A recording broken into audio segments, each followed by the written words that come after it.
Good morning, everybody. This is Martin Smith here, Chairman and Founder of the SASIG, welcoming you on Monday the 30th. What happened to October? Where did that go? Monday the 30th of October, 2023. Good morning, everybody. Do let us know you're there, where you are.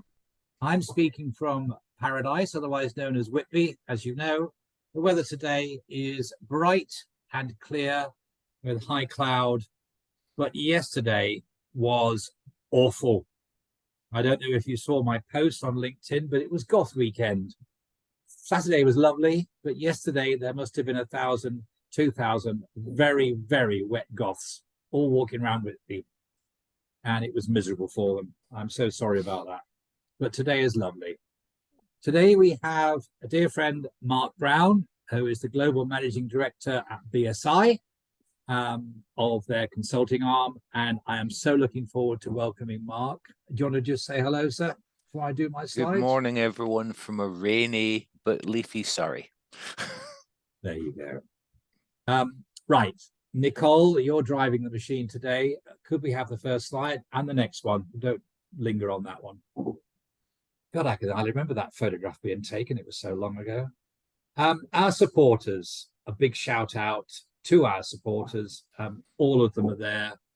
We're hugely grateful to them all, including and especially BSI for today. These are the organizations that are the engine room behind us. They provide us with all of the support that we need to run the SASIG, and they contribute, as you can see today, around half of our content, and it is straight from the front line, and I can't wait to hear Mark's talk this morning. Next slide, please. Lots coming up. I don't propose to read out all of these webinars. We do 3 a week now. They're all listed on the website. The response to these is huge. I don't know if people say the webinar was a thing that was alive during lockdown. I have to tell you, it is alive and well now and living in SASIG. I think most days we get 3 figures registering, and many of those actually turn up on the day. I am in awe of the number of people that we have coming to our webinars. Do have a look. There's some fabulous stuff coming up. Yeah, thank you. Next slide. Now, we have 12 webinars as usual in November, but we also have 4 major in-person events. So I am, that's a wonderful turnout for events for you to come to. All of them are interesting. We're doing the first one on the 7th of November, cybercrime, which I think is something that we don't really focus on enough. After all, it's the product that we're all trying to prevent. Everything we do is to prevent cybercrime. So there's a lot of stuff that we need to talk about. We're going to look at that during 2024 as a big topic. Then on the 9th of November and the 16th of November, 2 connected events, which I've put together myself and I'll be chairing. The first one is about reaching the boardroom, and the second one is the professionalization of the cybersecurity industry. Both of those are essential to the future of our industry, and they are linked, because in order to be more professional, we need to be seen better at the boardroom level. And in order to reach the boardroom, we need to be better at what we do. And put those 2 together, I think those are going to be 2 very, very challenging events. The professionalization one we're doing in conjunction with the UK Cybersecurity Council. The speakers for both events are stellar, as they are for the one on the 23rd of November, which is artificial intelligence. That's another big theme for next year. We're already majoring on it. That's going to be fascinating. Next slide, please. And Big SASIG. We're about to open the books on that, but I should tell you that already, before we've even opened registration, well in excess of 200 of you have already registered to attend. So Big SASIG is going to be a bigger and better event than the previous 3. So Big SASIG 4, 23rd of April. If you've not yet registered, we'll be opening the book soon. Next slide, please. House rules, we skipped over we skipped one. Nicole, can we go back? I don't know. You know all about that anyway. Next slide. I don't know why I said that. We all know that. We all know the house rules as well, but I really do want to emphasize the whole thing about spreading the word. SASIG just grows by word of mouth. We're on we're well in excess of 9,000 members now, and we will make 10,000 very soon. That's all done by word of mouth. Tell your teams, tell your supply chain as well, because these are all free webinars, free events. Your supply chain, many of those companies may not have dedicated resource. There's so much that we can help you with by getting them to come along to SASIG, and your customers as well. They're part of your ecosystem. Next slide, please. Now, this is a big one. Our supporters will not pester you. That is part of the way that the supporter operates. Their role is to contribute, to be part of the community, to be inside the circle of trust, and to share with us their knowledge. They are not there to pester you. So Mark and his team won't follow up on today, but I know it's good stuff. So we are urging you, if you want to know more, merely opt in. They will then come to you, but you have to ask them to visit. So there's a poll at the end. There's an opt-in box on your registration form and on the feedback form we'll be sending you. But please do make the most of our supporters. They are the really, really good guys. They won't come to you. You need to call them. Is that okay, Mark? Perfect. Thank you, Martin. Next slide. I think we're ready to kick off. Okay, so if you come back to me. Good morning, Mr. Brown, from leafy Surrey. Good morning. And it looks like it's stopped raining now, thankfully, as well. So, well, the stage is yours. Nicole and I, as you know, will keep our minds on the chat and the questions. We would encourage people to join in. As I said, let us know who you are and where you are if you want to just say hello. But we'll start now. If you want to share anything, everybody, you need to click the everyone button. If you just put it onto host and panelist, you won't. Not everybody will see your chat. Over to you. I will be here. I'm going to disappear, and I'm going to go quiet. Martin, can you just confirm the slides have come through? Okay. Share screen. Loud and clear. And okay, that's clear. Yes. Yeah, perfect. So good morning, everyone, and thank you to Martin and the SASIG team for inviting BSI to do today's webinar. Martin talked about the fact that we all protect against cybercrime. We agree with that at BSI, but we don't call it cyber anymore because we have come to the conclusion that there is no such thing as 100% security of 100% of data 100% of the time. And really what businesses are focused on now is the fact that digital is here to stay, and that business leaders, the C-suite, the boardroom, whatever we want to call them, they're looking for trust in that spend on digital. So what we're going to talk about during today's webinar is the evolution of digital trust and really how it's shaping our digital ecosystem, our business ecosystem of today. I won't go through the details here, but all the slides will be issued and available for copy, to everyone attending and to those who have registered as well. Suffice to say, a lot of the content that comes through today is not just BSI thought leadership, but also based on practical experience from my over 3 decades in the profession. So, what is digital trust? Well, over many decades, technologies have advanced. They've arrived and they've quickly been embraced by mainstream. And we look at computers, we look at the internet, we look at cloud, and we look at smart devices. Just sitting around me today, I've got my Apple Watch, I've got two iPhones, I've got a laptop, I've got a couple of monitors. Technology is pervasive around the person, the business, the organization, the whole society. But today, and this year, we've really seen a coming of age of a new technology, artificial intelligence, and this, we're seeing alongside that the really swift development of edge computing, of quantum computing, and these are all, both individually and collectively, transformational technologies. Together, they have the capacity and the means to shape a new digital society, one which will run away from us if we're not harnessing in to recognize that digital transformation.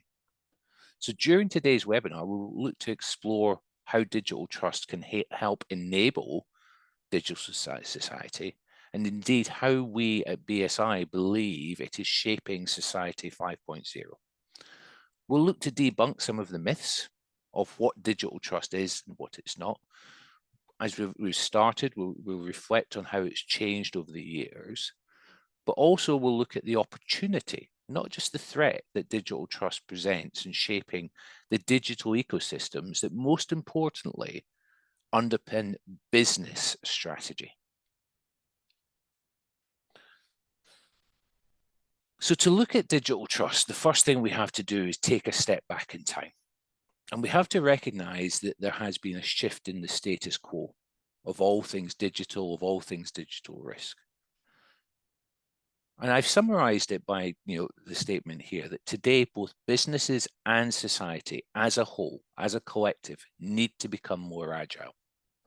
We need to be more adaptable when operating, and we need to recognize that there's an ever-changing landscape of information technology. If we don't, then we run into the problem statement of we are going backwards in our capabilities to help business.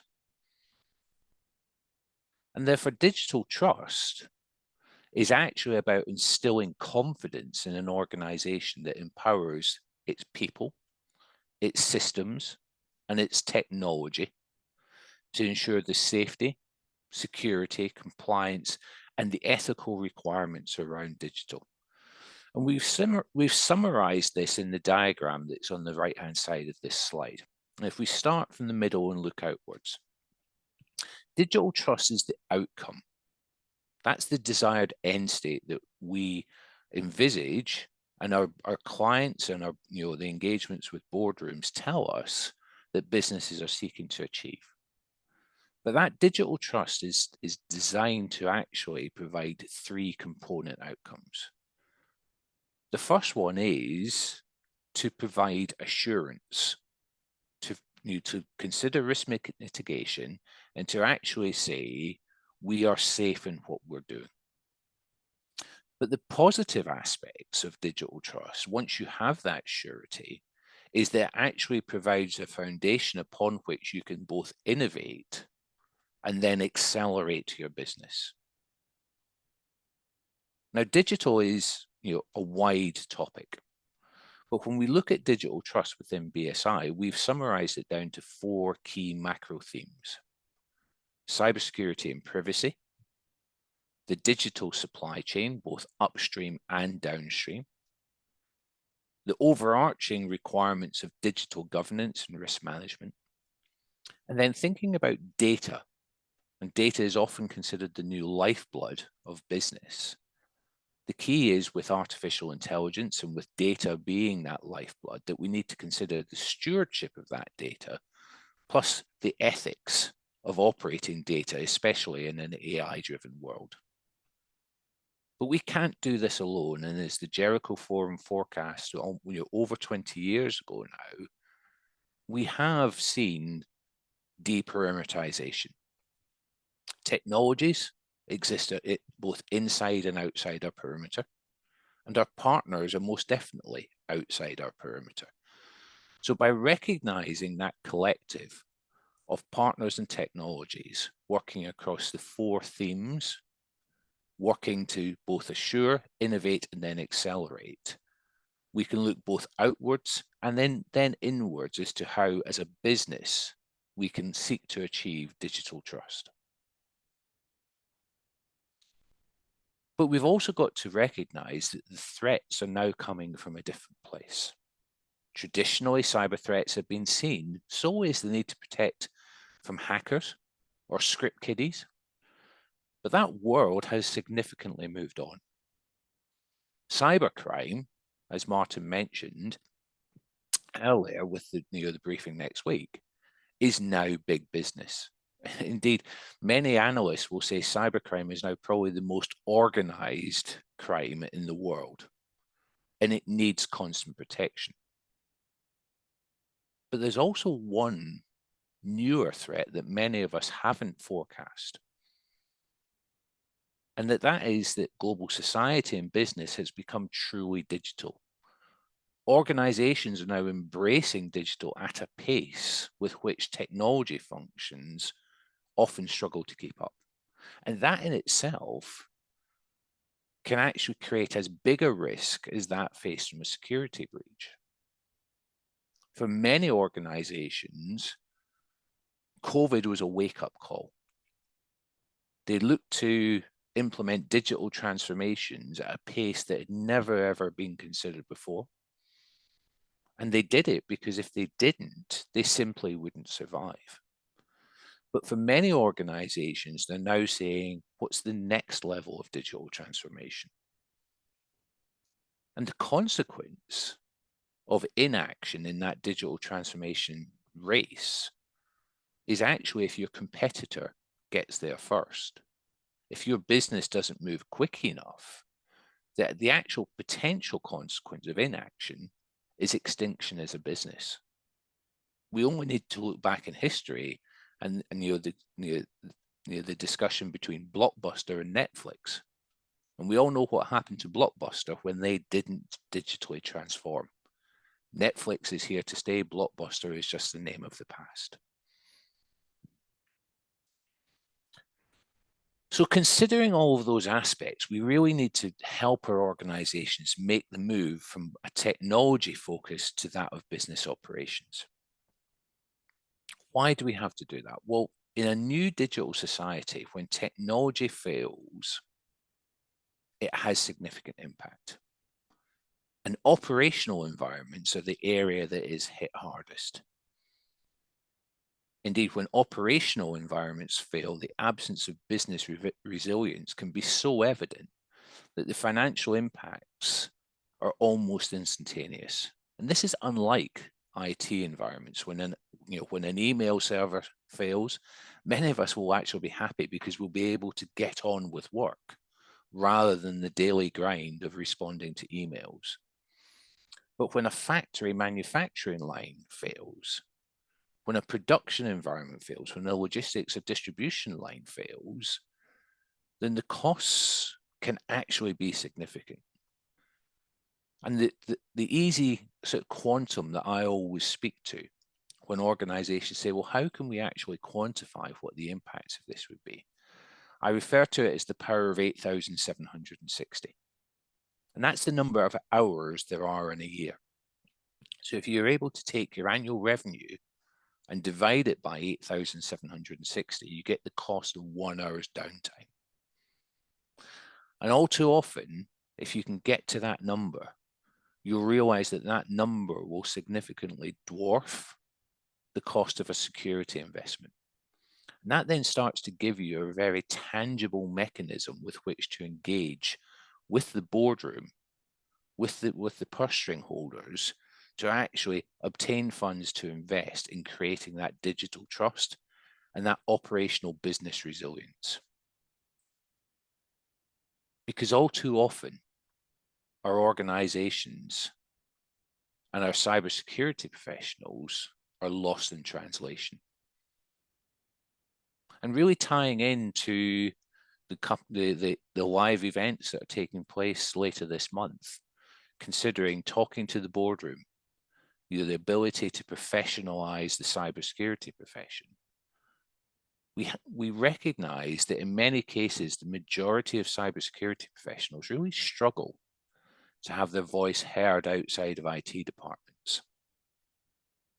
The transition to digital trust is forcing a change in this thinking, both for a CIO and a CISO, but also for executive management and boards. For any of you those listening who are SEC listed, for example, a new regulation was passed by the SEC, which went live earlier this month, which now mandates that a non-executive director must exist who has cybersecurity capabilities, not awareness, but capabilities. And that's really driving a different discussion. Mark, could I just pop in there? Of course, Martin. You're probably expecting me to do it at this stage. I think it's next week, on the 9th of November, we have this meeting on reaching the boardroom. And one of our sessions, as we discussed beforehand, is called Lost in Translation. We're going to be talking about the director's liabilities as well for cyber. So all I would say was, if anybody wants to read more into this, which is absolutely crucial to what we do, then there are still spaces to book into next week's event. And some of the speakers on there are just amazing. And this is a topic that perhaps doesn't grab your attention to start with, but it really is important. So we'd love to see as many people there as possible. It's on the website. Thank you. Sorry to disturb you. No, not a problem, Martin. And one of the key areas that I've always found as a success point is to recognize what the lingua franca is, the common language of the boardroom, the common language of business.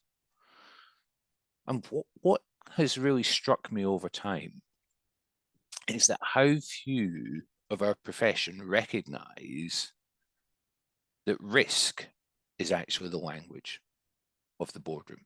And contrary to many popular beliefs, not all risk is bad. Indeed, if we look back at Adam Smith, The Wealth of Nations, and we start to consider the laws of economics, you simply cannot make profit as a business without taking risk.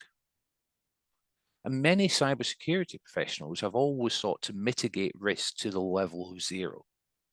And that makes an organization typically brittle, where they're unable to be agile enough to respond to both their individual internal and their client-facing technology needs. So the key when speaking to the boardroom, in my personal experience, is to evoke a message that managed risk, and that management of digital trust, which is both providing surety, but also enabling innovation and acceleration of the business, is central to the creation of wealth and profit. And the benefits of speaking the language of risk are quite simply found in the financial support that you will derive from that. And every organization I've worked with, both in industry and from a professional services advisory perspective, has seen this evidence, that by linking digital trust to the business strategy, and not just to compliance, and not just to ensuring that negative risk is eroded, will evidence cybersecurity, privacy, and digital risk management as a strategic enabler. There is no point asking for money after the event, because you're not going to be able to recover the issue. Speaking the language of the boardroom, speaking that common risk language, speaking that language of digital trust that can enable as well as protect a business, is more likely to ensure that funding is available before the breach occurs, rather than simply bolting the gate once the horse is left. But we have to recognize that you cannot do all of this yourself. And the stats here are taken from a number of surveys that BSI has worked on with our customers in conjunction with Gartner to really understand the digital supply chain. 73% of our clients say that they recognize that the digital supply chain is probably their single biggest weakness. And not one of our clients that we served, and this was over 200 clients, had said that they had fully addressed this. But many of them are now recognizing that the supply chain is not just a supply chain, but a digital supply chain. And in that hyper-connected digital society, the key that we're hearing more and more our clients talk about is the recognition there is no such thing as an IT or an information security process. There are only business processes and value chains within business which are enabled by technology. But most importantly, more often than not nowadays, these are delivered externally to the organization by third or fourth party suppliers. So supply chain security and the resilience of the supply chain is as critical to your own defense as your own internal digital trust management. And for some of the areas that we really see organizations focusing on is your outsourced application development. Has the code been tested? Where is that code being derived from? Are the developers just lifting stuff out of open share forums such as GitHub? And has that code actually been tested properly? We talked earlier that data is the new lifeblood of an organization. So are people attacking infrastructure, or are we actually understanding what the most sensitive data is and why it might be sought by hackers or competitors, and how are we protecting it? We haven't really, as a business in many areas, recognized that we may be putting too much trust in our suppliers. And if we've created that trust partnership, have we evidenced that they have the same levels of security and digital trust in their environments as we have in our own? And we all know, as Martin will always say, malware is the key threat that we're protecting against today. So mapping out the digital trust needs in the supply chain, both upstream and downstream, is key. Map out your technology components, the services and the solutions. Map out which vendors are outside your internal technology environment and where they sit in the value chain. Where do they sit supporting business processes? And then map out the importance of individual suppliers to critical business processes. A key mistake is often when looking at the supply chain just to look at spend. And whilst this may often be a good indicator of where risks may exist, it doesn't always operate in that manner. And to use an example, one of the most, if you're a listed company, one of the most critical times for security of data in your organization is in the weeks leading up to the publication of your annual reports. The auditors generally are trusted organizations, and they will complete their financial auditing. But the annual report itself is often published by an external marketing company, and it's probably not the biggest annual spend that you'll have. It may not even be a direct contract you have. It may be something that's subcontracted out through graphics or other perspectives to get that nice glossy annual report. But for the 4 weeks before the publication of that report, that is the most critical and sensitive data in your organization. Yet how many organizations will think about the security of that marketing agency that's producing the annual report as a critical business process? And that's why examples like that are where we can evidence that it's the business process that matters and the business activity that is key, rather than just the level of spend. And in conclusion, within BSI, we're looking to help organizations address the new era of digital trust. It's not just about protecting an organization from the negative aspects of business and technology risk. We know in today's modern digital society that the key to success is to establish a model that encapsulates and embraces all aspects of digital trust, from cybersecurity through privacy, through risk management, supply chain, and the governance and ethics of data and AI.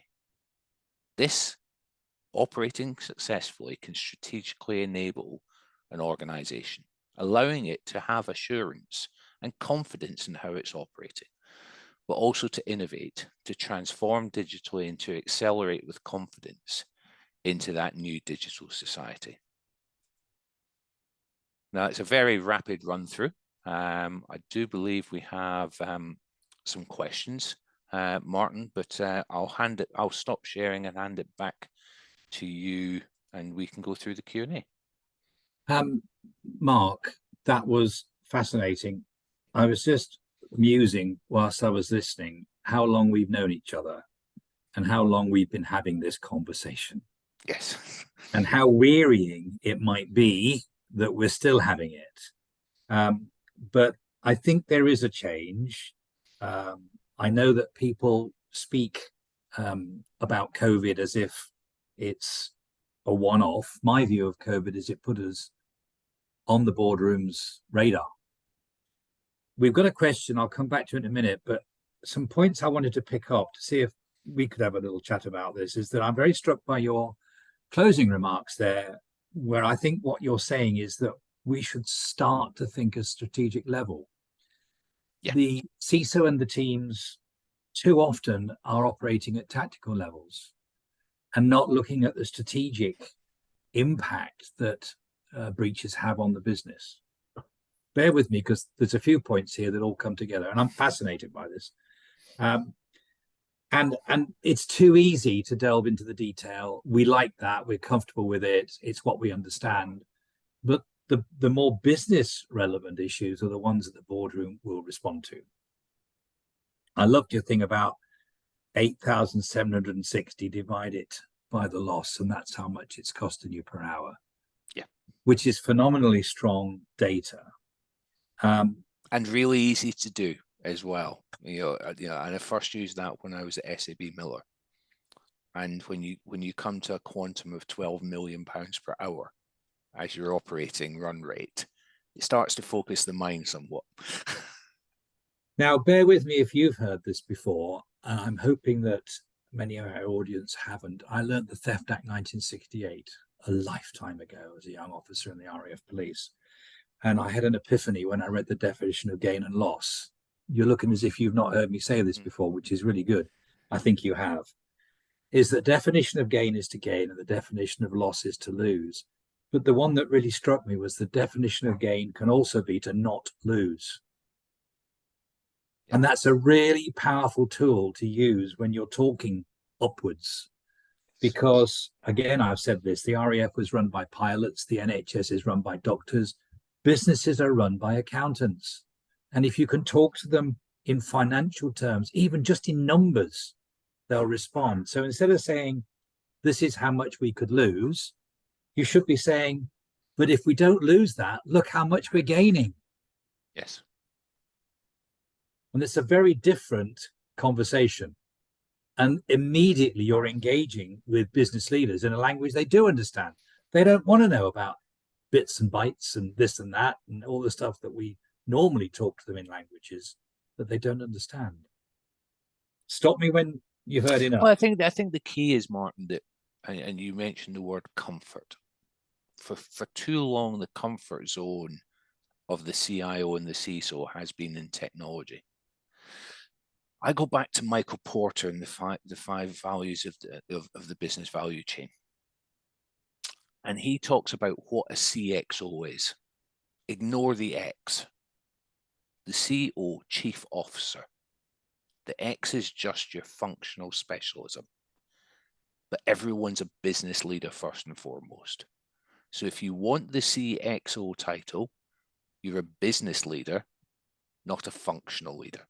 And for me, that is held true in all the organizations I've worked with. If you want to be seen as a CXO, you have to talk business and then supplement it with your functional expertise. How about this definition? I don't know whether it's true or not, but it's one I'd like to use, is that somebody at the C-suite sets budgets. Everybody else gets given a budget.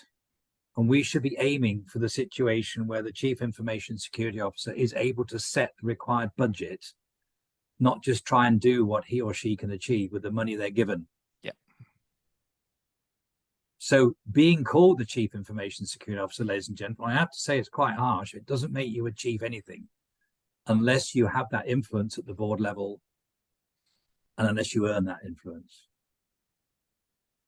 We could talk for hours on this and have We done in could. the past. We do have some questions, Mark. How do we ensure there isn't security fatigue, and not just at board level, but at all levels, as we're now talking about a new requirement, digital trust? I'm not sure we are talking about a new requirement in that, are we? Or are we just... No, so at BSI, actually the question is very good here, because what we found was that there is security fatigue. Many organizations are struggling to get buy-in from the boardroom because the CFO, the accountants have said, but what's happened to the security budget you got last year? Yeah. Why do you need more this year? The key is actually in the storytelling, right? And all good strategies succeed on the basis of effective storytelling. It could be argued that, and this really goes into one of the other questions, which I'll just flip to: how is digital trust and zero trust connected, disjointed? Is this the same concept with different terminology? Well, zero trust is just a component of digital trust. It sits within the cybersecurity arena. But actually, digital trust is, to some people, at the starting level, it's a 90-degree pivot. Instead of being myopic and tunnel vision to, I have to talk security, I have to be 100% secure of 100% of data, 100% of time, it's walk around the side and take a different perspective. You're looking to achieve the same thing, but you're talking in a language that will be better understood, better articulated. You can't allow it to be the emperor's new clothes. It's not just the same thing looking in a different way. But it has to be recognizing the world has shifted. And if we don't shift, we will go backwards. I've often used, and Martin, you'll have heard me say this in a number of presentations, the whole aspect of digital risk, of cybersecurity, is like being on a treadmill. We have to sprint to stand still. And if we don't, we're moving backwards.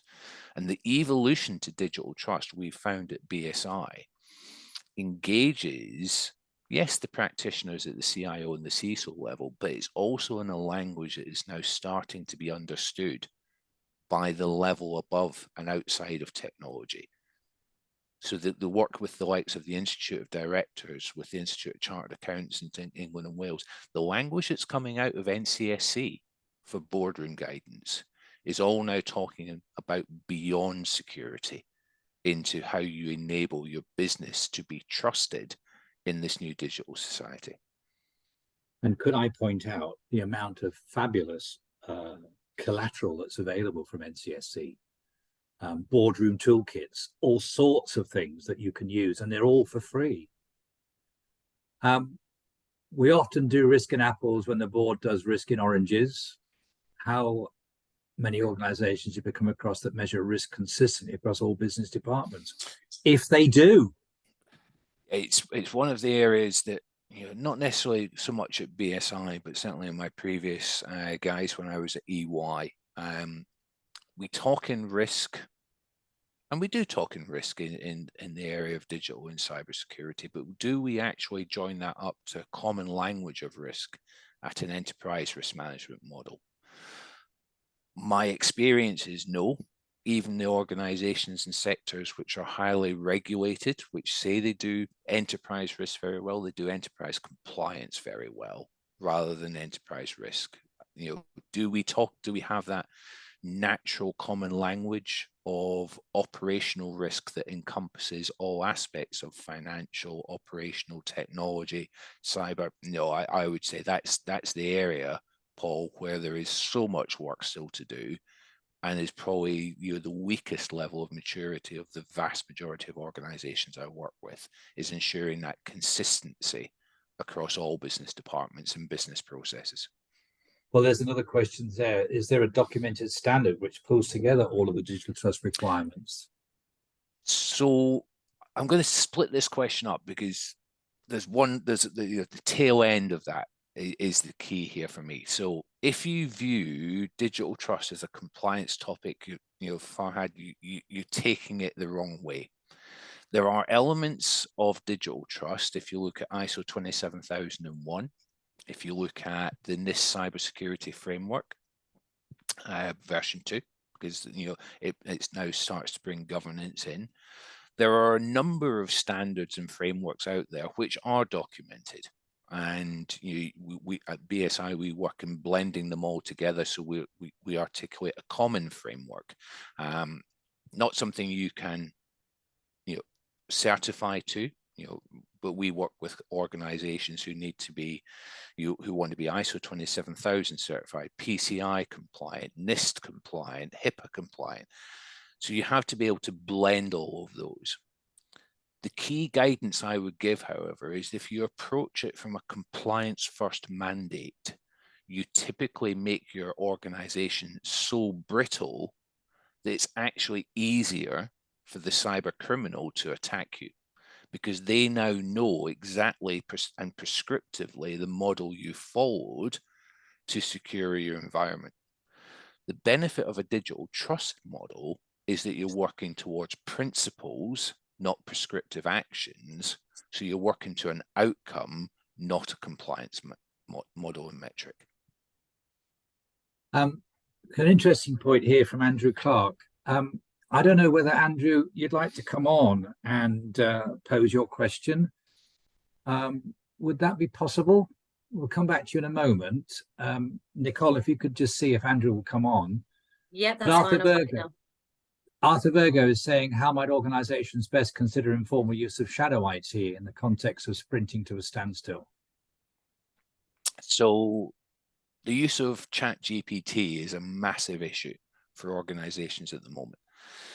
And a bit like, many of the presentations I've seen you do before, Martin, if you just put a policy in the way that says do not use it, people will find a way around it.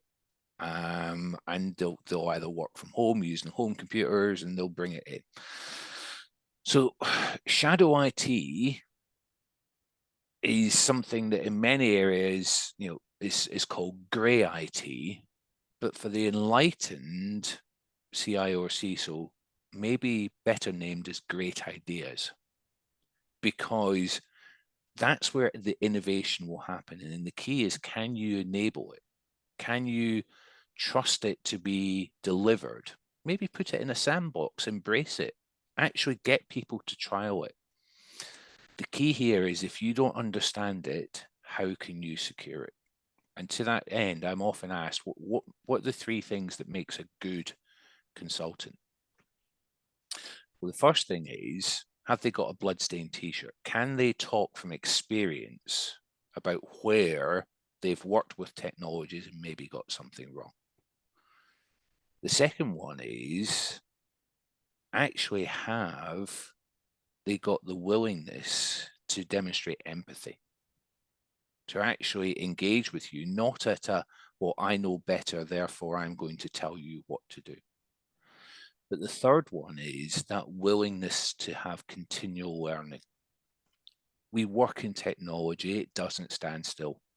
So if we're not all continuing to learn, if we're not recognizing when new technologies, when new concepts come out, that we need to learn as much as the organizations we're working with, we'll never be able to demonstrate how we can help them.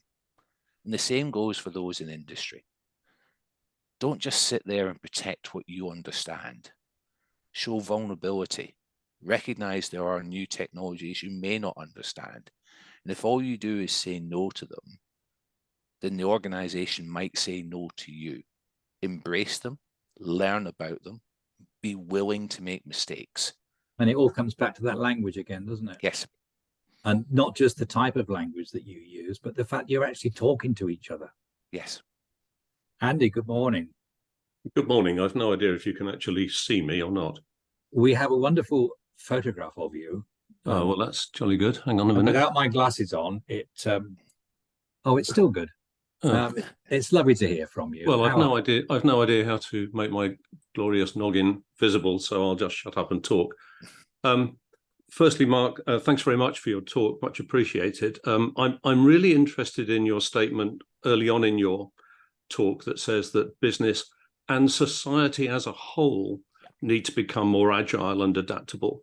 And obviously your talk is primarily focused, or it was focused more at B2B, but I'm very interested as your opinion, what happens as digital trust has to be extended down towards individuals. You had a slide that spoke about digital trust in the supply chain going all the way down to consumers. So does that mean that in time, do you think businesses are only going to be able to work with digitally agile, digitally educated consumers?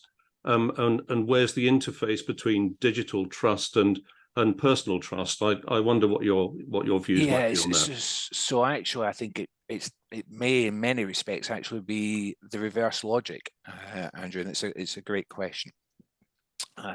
Last 17th of, it was not last week, but the week before, BSI launched its Shaping Society 5.0 through AI thought leadership series.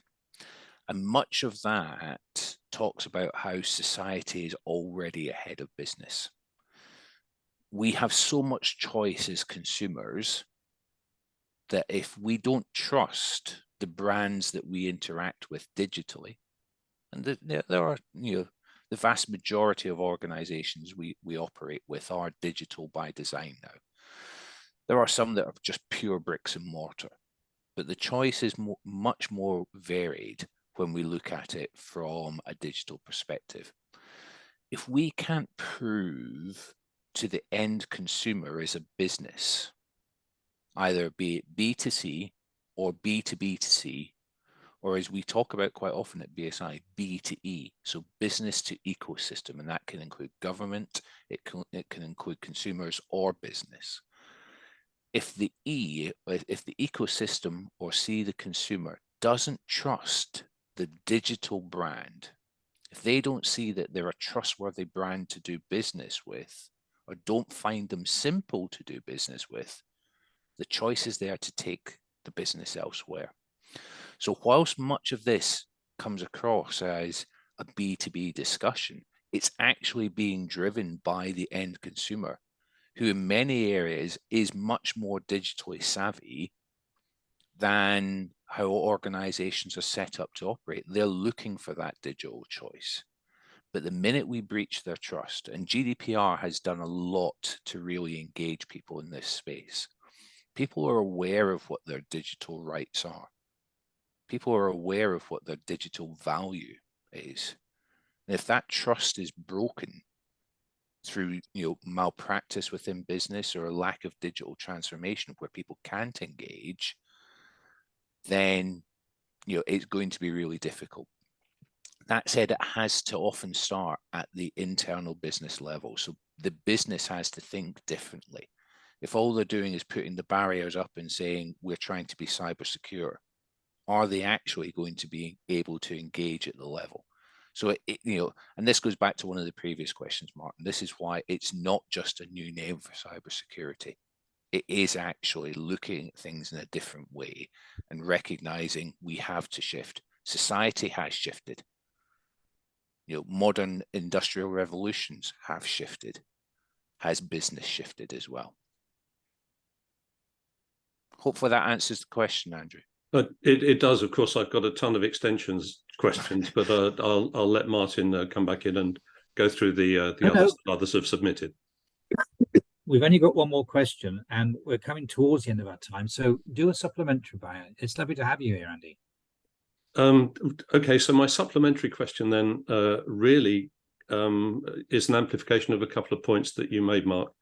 You said that there's the opportunity for the consumer to move their business. I'm interested as to what happens when that becomes impractical because there's only one choice. Yeah. And that seems to revolve around things like validating your digital identity, or, for example, interoperation with some sort of regulatory body or whatever. Because I'm seeing that more and more where it's impossible to take your business elsewhere.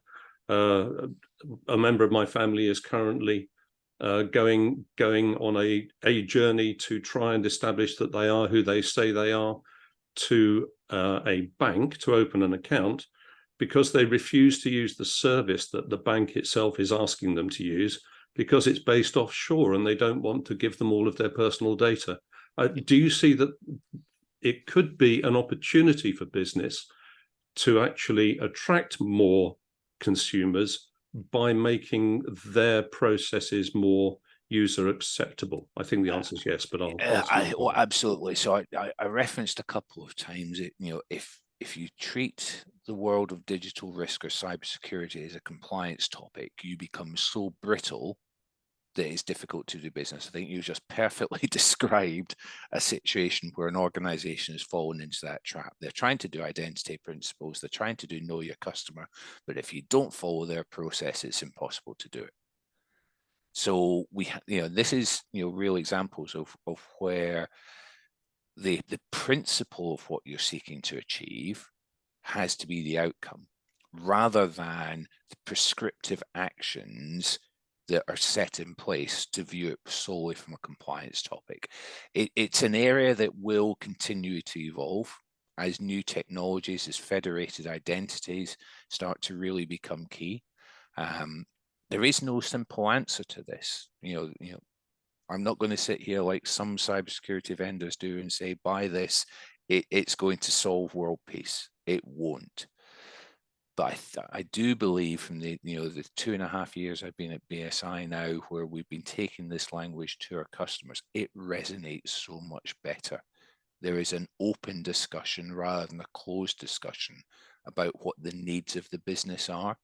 And there's a better understanding of how it will impact down through the value chain to the end consumers, who at the end of the day, as businesses, if we don't have clients, if we don't have consumers, will very rapidly go out of business. Thanks a lot, Mark.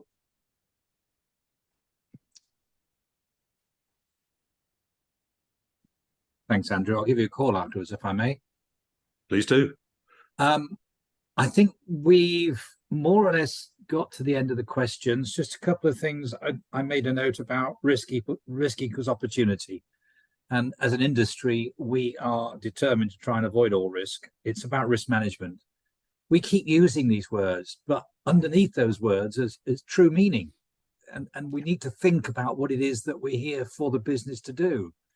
The language of risk, linked to business objectives, speaking the boardroom's language. All of these things, they're what we've struggled with for years, Mark, Andy, all of us.